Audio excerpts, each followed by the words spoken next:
ពុកទៅទៀតណាអរំភើបណានឹកឃើញដល់អាយដល់មកដល់ហើយណា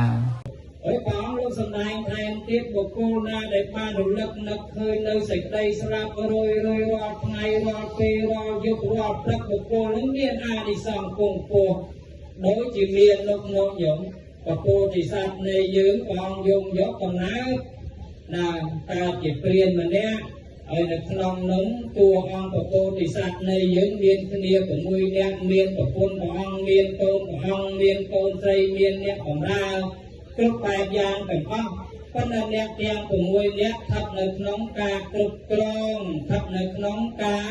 ស្ដាប់នៅឱវាទនៃព្រះបរមពោធិសត្វព្រះបរមពោធិសត្វល្ងាយឡើងតែទៅឲ្យអ្នកទាំងអស់គ្នាមកថាអ្នកទាំងអស់គ្នាចូលអ្នកកុំផិតកុំភ័យចូលអ្នកពិចារណានៅមរណៈនុសតិនេះគ្រប់ការបកដង្ហើមចេញចូលទាំងអស់ពីព្រោះជីវិតនេះ